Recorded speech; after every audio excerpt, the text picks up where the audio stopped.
জলে প্ৰীতমাখ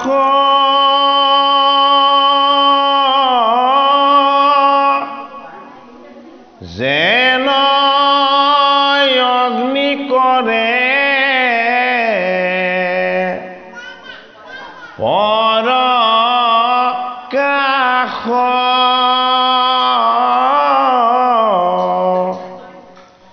হে ওপৰে তাহাৰ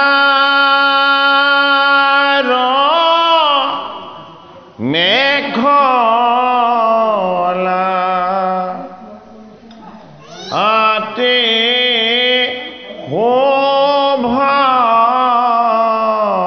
শোভায় হে ৰাম উৰুদৈ কৰি কৰণয় ও চৰণে নপুৰ জলকায়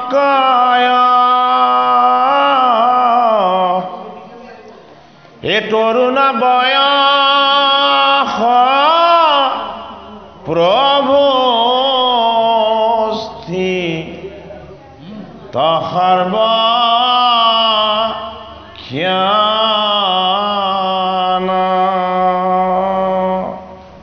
হে সমস্তে লোকৰ মহেশ্বৰ দেখি বাক মাতি ৰুচি কৰ এ মন নয়ন হৰি কৰাবৰ ধান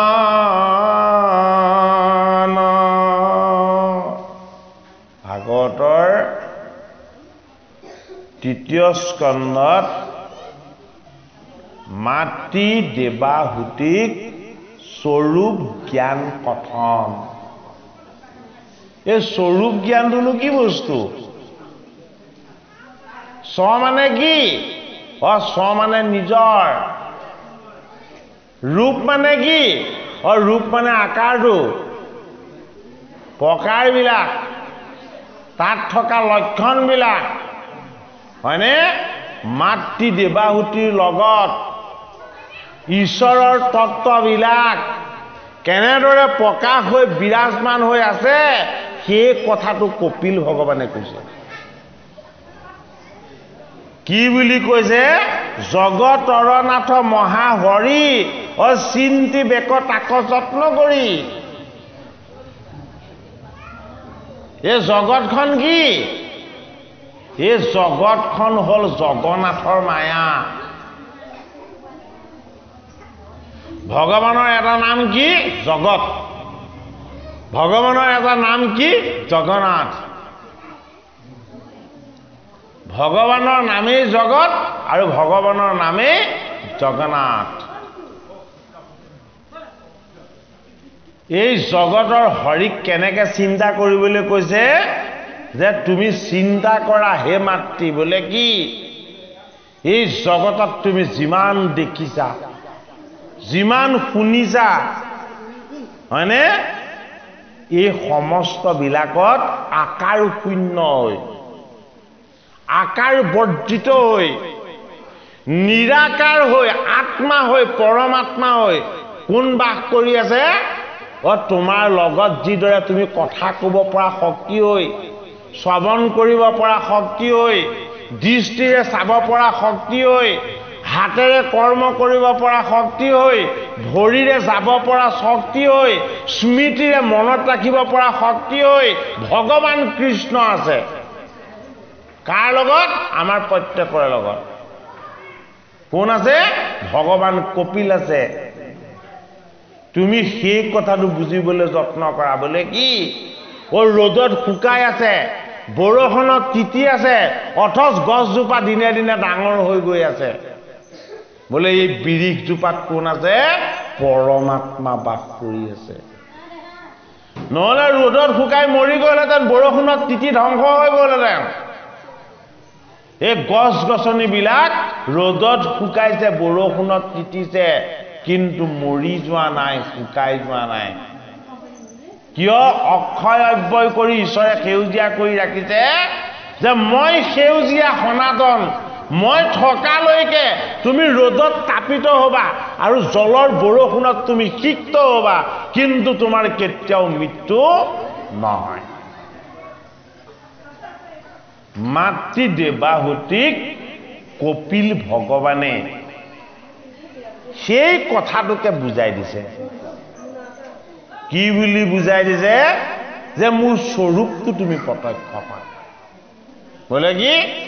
তোমাৰ আৰু মোৰ স্বৰূপটোৰ মাজত একো পাৰ্থক্য নাই। দেৱাহুতিক কৈছে কোনে? ভগৱান কপিলে। তুমি তোমাক যদি তুমি নিজে বুলি ভাবিছা, তেতিয়াহ'লে তোমাৰ এয়া অজ্ঞান। হয়নে? তোমাৰ লগত কোন আছো? তোমাৰ লগত মই আছো, ভাবি লোৱা। সেইটো কাৰণে তুমি মই কৰি থাকিলে মই বৰ বেয়া পাওঁ। কোনে বেয়া পায়? মই মতালি স্বভাৱটো বেয়া পোৱাৰ কাৰণে গোটেই মই মতালি বিলাককে মাৰি মাৰি বধ কৰি পেলালে। ক'ত?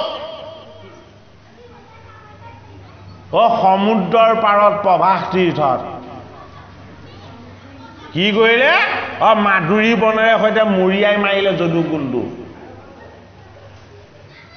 এই মাধুৰী হ'ল আমাৰ মই মতালি স্বভাৱ। একো নমনা, ভগৱানকো নমনা। ভগৱান আমাৰ লগত আছে বুলি আমি ঈশ্বৰক উপাসনা নকৰোঁ। বোলে কি? মই আৰু ভগৱানৰ মাজত একো পাৰ্থক্য নাই, মই ঈশ্বৰ, এই বুলি অহংকাৰ কৰোঁ। সেইটো কাৰণে কি কৰিলে? যদুকুলৰ প্ৰজাবিলাকে জগতৰ হৰি কৃষ্ণ তেওঁলোকৰ গৃহত আহি চৈতন্য হৈ দেখা দিলে, পুণ্যৰ ভাগ দিলে, কিন্তু কৃষ্ণক ঈশ্বৰ বুলি নামানিলে। কৃষ্ণক ভগৱান বুলি নমনাৰ কাৰণে ভগৱান কৃষ্ণক কি হৈ গ'ল? ভগৱান কৃষ্ণ অসন্তুষ্ট হৈ গ'ল। মই তোমাৰ গৃহত থাকিলো বুলিয়ে তুমি মোক নামানিবা। মই তোমাৰ গৃহত আহি লীলা কৰিলো বুলিয়ে তুমি মোক ঈশ্বৰ বুলি জ্ঞান নকৰিবা। গতিকে ইয়াৰ ফল তোমালোকক মই দিম। বোলে কি? গোটেই যদুকুলটোক এদিন মই লৈ যাম। কলৈ? হয় প্ৰভাস তীৰ্থলে। আমিও গৈ আছো। যদুকুল কি? এই জীৱৰ লগত থকা 10 ইন্দ্ৰিয়, 11 ইন্দ্ৰিয় মন। নালাগে, এইটো অডিঅ' কৰিব যে 10 ইন্দ্ৰিয়, 11 ইন্দ্ৰিয় মন, এই মনৰ বৃত্তিবিলাকক এক কৰি আমি গোটেই এটা যদুকুল লগত লৈ পৰিছো। বোলে কি?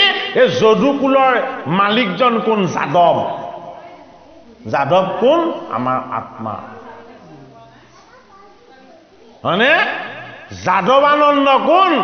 এই যদুকুলত আনন্দ কৰিব বিচৰা পৰমানন্দ, পৰম কৃষ্ণ। এই যাদৱানন্দ, যাদৱ ৰায়, এই যদুকুলৰ মণি ভগৱান কৃষ্ণই যদুকুলক ভাল পায়, কিন্তু যদুকুলৰ লগত থকা অহংকাৰটো বেয়া পায়। এই যদুকুলৰ লগত থকা যি অহংকাৰ আছিলে, অহংকাৰটোক বেয়া পোৱাৰ কাৰণেই অহংকাৰ দূৰ কৰিবলৈ কলৈ নিব লাগিব? সমুদ্ৰৰ পাৰলৈ নিব লাগিব। এই জীৱন সমুদ্ৰ, সংসাৰ সমুদ্ৰ, এই ভৱ সমুদ্ৰ। এই ভৱ সমুদ্ৰৰ পাৰতেই ৰৈ আমি ঈশ্বৰক উপাসনা কৰিব লাগিব। কি কৰিলে? সকলোকে তীৰ্থ কৰিবলৈ লৈ গ'ল। হয়নে? এয়া আমাৰ জীৱন তীৰ্থ, এয়া আমাৰ প্ৰবাস তীৰ্থ। এই সংসাৰৰূপী সমুদ্ৰৰ পাৰত আহি আমি জীৱৰ ৰূপ লৈ এই জগতৰ মোহ মায়া এইবিলাককেই চাই ভুল গৈ আছো। আমি পাহৰি থাকোঁ ঈশ্বৰক, আমি স্মৰণ নকৰোঁ ভগৱানক। আমি ভগৱানৰ অংশ হোৱা স্বত্তেও আমি ভগৱানক কৃতজ্ঞতা নজনাওঁ। সেইটো কাৰণে জীৱ আৰু ঈশ্বৰ কি আমি ভেদ দেখোঁ। ভগৱান কৃষ্ণই কৈছে মোতকৈ বেছি মৰম কৰিবা। কাক? মই সৃষ্টি কৰা জীৱবিলাকক। জীৱই যদি কষ্ট পাইছে সিহঁতৰ কষ্টত তুমি কান্দিবা, জীৱই যদি আনন্দ কৰিছে সিহঁতৰ আনন্দত তুমি হাঁহিবা। বোলে কিয়? হয় আমি যত জীৱ তোমাৰ পালন হৰি হৰি হৰি হৰি। জীৱ প্ৰেম ক'ত? ভাগৱত। জীৱ প্ৰেমটো কি? ঈশ্বৰ প্ৰেম ক'ত? বৈকুণ্ঠৰ কল্পতৰু ভাগৱত শাস্ত্ৰত। বোলে কি? প্ৰথমতে তুমি দেৱাহুতি মাতৃ, তুমি নিজক জানি লোৱা। বোলে কি? স্বৰূপ জ্ঞান কথনৰ দ্বাৰা। স্বৰূপটো কাৰ? ভাগৱতৰ। স্বৰূপটো কাৰ? ভগৱানৰ। স্বৰূপটো কাৰ? কৃষ্ণৰ। স্বৰূপটো কাৰ? কপিলৰ। একেই সত্য সনাতন শুদ্ধ বস্তু। জুইক আমি জুই বুলিও ক'ব পাৰোঁ, অগ্নি বুলিও ক'ব পাৰোঁ। পাৰোঁ নে নোৱাৰোঁ? অনল বুলিও ক'ব পাৰোঁ।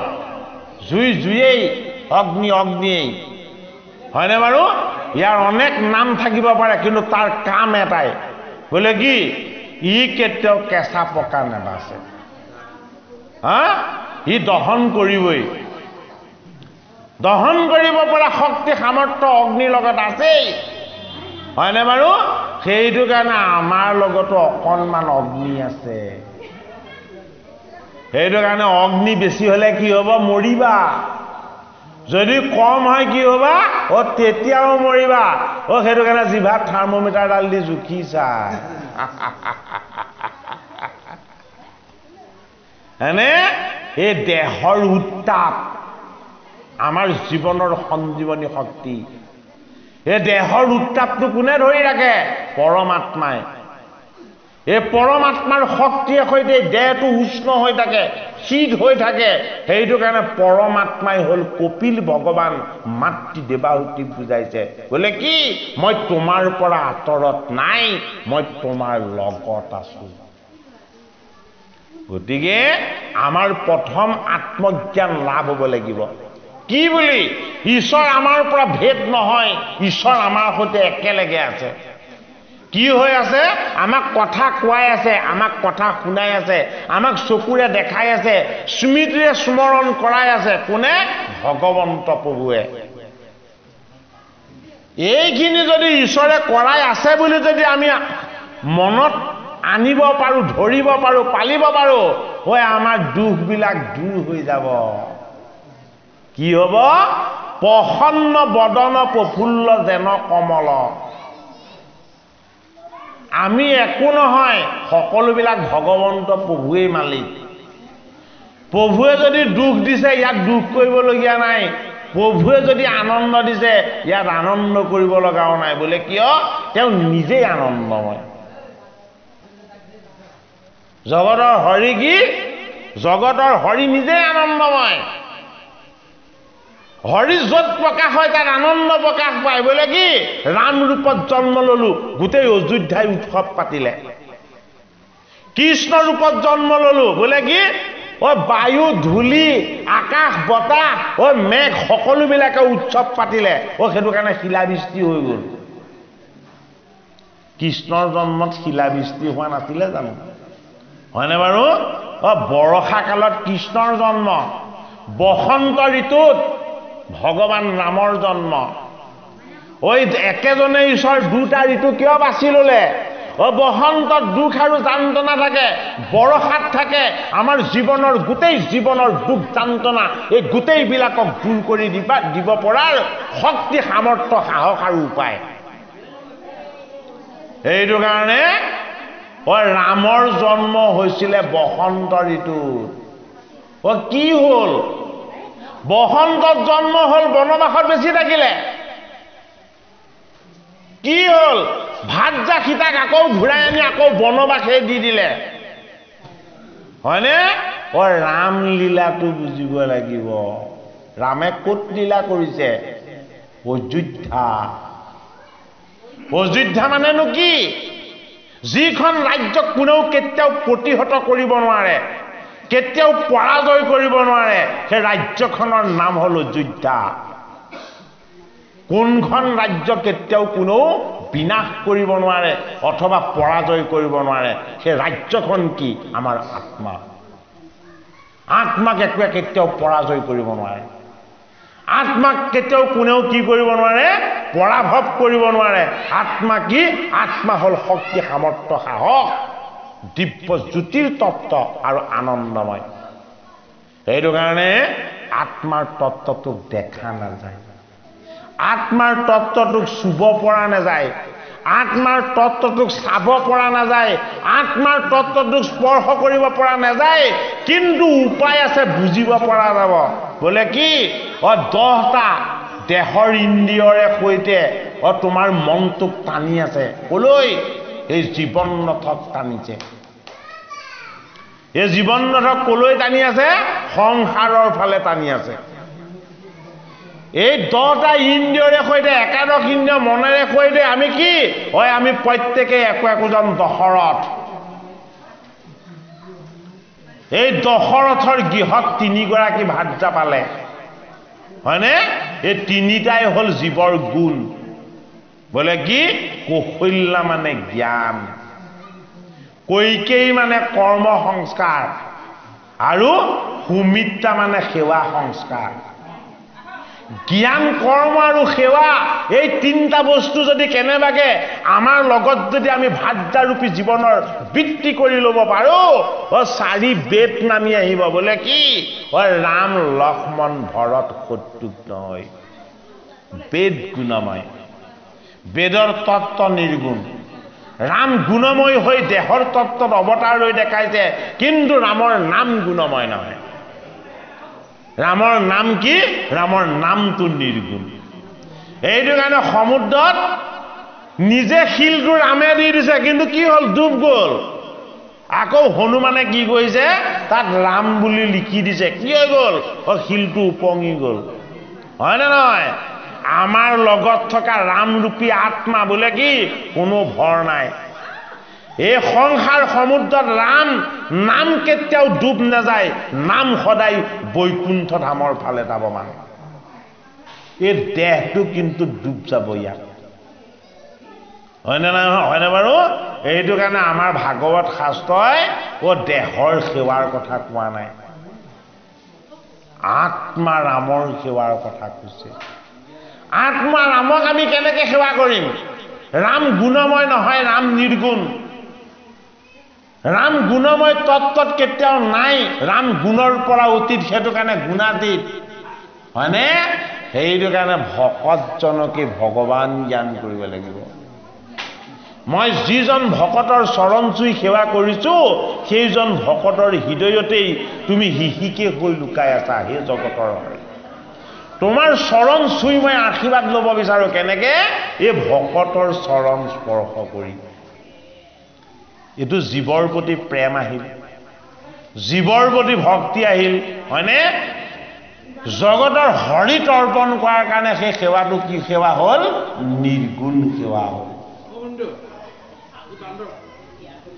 ভাগৱতৰ তৃতীয় স্কন্ধত ভগৱানে নিজৰ স্বৰূপ জ্ঞানৰ তত্ত্ব কথা মাতৃ দেৱাহুতিক কৈছে বোলে কি অৰুণ নয়ন প্ৰকাশয় পদ্ম কুসুমৰ গৰ্ভনয় বামন প্ৰভু কপিল ভগৱানৰ চকু দুটালে মাতৃয়ে চাইছে বোলে কি চকু দুটা কেনেকুৱা উদিত সূৰ্যটোৰ নিচিনা সূৰ্যটো উঠিবৰ সময়ত ৰঙা হয় আৰু নামিবৰ সময়ত ৰঙা হয় নে মাজৰ সময়খিনিত কি হয় মাজৰ সময়খিনি চাব নোৱাৰা হৈ থাকে হয়নে বাৰু সেইটো কাৰণে জগতৰ হৰিৰ তত্ত্বটো কি উদিত সূৰ্যৰ দৰে এই উদিত সূৰ্যৰ দৰে জগতৰ হৰিৰ তত্ত্বটোক আমি দেখিব লাগিব ক'ত আমাৰ দেহত উদিত সূৰ্যৰ উত্তাপটো সহ্য কৰিব পাৰা হে পৰমাত্মা যদিও তুমি গোটেই জগতক পোহৰ কৰি তুমি উত্তাপিত কৰি ৰাখিব পাৰা তুমি মোক সেইকণ পোহৰি ৰাখিছা বোলে কি যিকণ পোহৰ আৰু তাপৰ দ্বাৰা মোৰ কুশল হয় মংগল হয় আৰু কল্যাণ হয় সেইটো কাৰণে মাতৃ দেৱাহুতিয়ে কি দেখিছে কপিলৰ দৃষ্টিৰ অৰুণ বৰণৰ দেখিছে উদিত সূৰ্যৰ নিচিনা দেখিছে তুমি মোক তোমাৰ কৃপাৰ দৃষ্টিৰে চাইছা তুমি মোক তোমাৰ দয়াৰ দৃষ্টিৰে চাইছা সেইটো কাৰণে কি আমি জীৱ যদিও তোমাৰে অংশ তুমি মোক ভাল পোৱা তুমি মোক প্ৰেমৰ দৃষ্টিৰে সৈতে বান্ধি ৰাখিছা সেইটো কাৰণে কি বুলি কৈছে পদ্ম কুসুমৰ গৰ্ভনয় এই পদুম ফুলৰ ৰেণুবিলাকত থকা যি স্নিগ্ধতা কপিল স্বৰূপ পুত্ৰৰ স্নিগ্ধতাও মাতৃয়ে কেনেকুৱা দেখিছে তেনেকুৱাই দেখিছে সেইটো কাৰণে শ্যামল শৰীৰ যেন নীল উত্তপল কপিলৰ শৰীৰটো মাতৃয়ে কেনেকুৱা বুলি অনুভৱ কৰিছে এই সেউজীয়া জগতখনৰ নিচিনা বুলি অনুভৱ কৰিছে এই জগতখন কি এই জগতখন সেউজীয়া শ্যামল এই শ্যামল গুণটো কাৰ জগতৰ হৰিহে সদায় সেউজীয়া হৈ থাকে আমাৰ কি হয় আমাৰ পাতবিলাক পকে আৰু ডালবিলাক সৰে হয় নহয় চুলি পকিব ছাল খুতুৰা খুতুৰ হ'ব দাঁত সৰিব কাণে ভালকৈ নুশুনা হ'ম হয়নে নহয় যৌৱনৰ ঘোঁৰাকেইটা যেতিয়া দৌৰি থাকে এইবোৰ কথা মনলৈ নাহে হয়নে হাতত লাখুটিডাল লৈ কেকাই কেকাই বৃদ্ধজন গ'লে তৰুণ কালত এনেকুৱা হয় এইটোনো কেলে জীয়াই আছে এই কষ্ট খাবলৈ হয়নে বাৰু তেনেকুৱা কষ্ট এদিন আমিও খাম সেইটো অনুভৱ নহয় ভাগৱত শাস্ত্ৰই সেই অনুভৱখিনি আমাক জীৱ হৈ যে আমি জন্ম ললো আমাক কৰাই দিব বিচাৰিছে যদি মোৰ পিতৃ আৰু ককা দেউতা যদি বৃদ্ধ হৈছে তেতিয়াহ'লে সেইটো অৱস্থা এদিন ময়ো পাবগৈ লাগিব যদি ঈশ্বৰে আমাক ৰাখে এই অনুভৱবিলাক কি এই অনুভৱবিলাকে আমাক নিজক উপলব্ধি কৰাব ভাগৱত শাস্ত্ৰই আমাৰ নিজৰ আত্ম উপলব্ধিকে গভীৰ কৰাব বিচাৰিছে আত্ম উপলব্ধি যদি গভীৰ হয় তেতিয়া কি হ'ব আমি ঈশ্বৰৰ সান্নিধ্য পাবলৈ কৃপা লাভ কৰিম ভাগৱতৰ পদে ভগৱান ভকত বৈষ্ণৱ আৰু এই জগত এই সকলোবিলাক দিশ সামৰি আমাক ঈশ্বৰ জ্ঞান দিব বিচাৰিছে আমাৰ কৃপালু বাপ জনাই আকৌ পাঠ অকণমান আগবাঢ়ক He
হৈ থাকিব নিদিন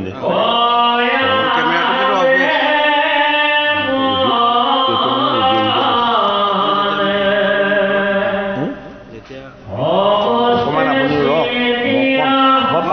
মই 5 মিনিট উঠি খোজকাঢ়ি কৰিবলৈ দিম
ভকতৰ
যিটো মুকুট ভৈল দেহা কোনে দেখে আৰু কিবা আখে কিবা নাই কিবা আসনতে বহি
শয়ন কৰিয়া আছে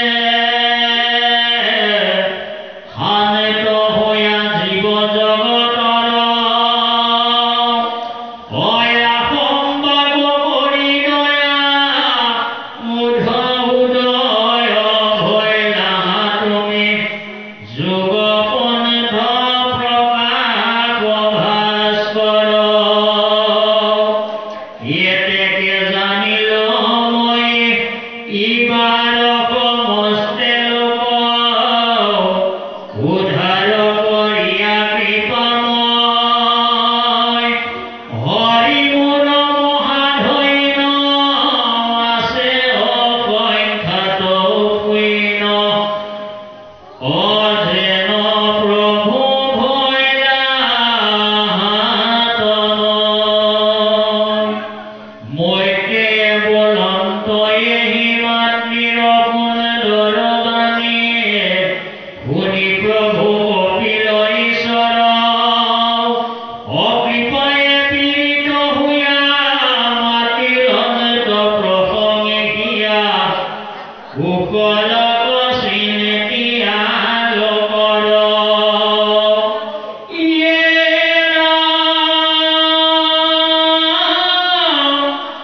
ভগৱান তুমি গতি ধৈৰ্য ধৈৰ্য মহামতি মনোৰমণি দিনী মোৰ অভাৱত ভৈৰৱতী সংসাৰত লীলায়াতে পুষ্ট ভৈল দেখে তজু ভাৱ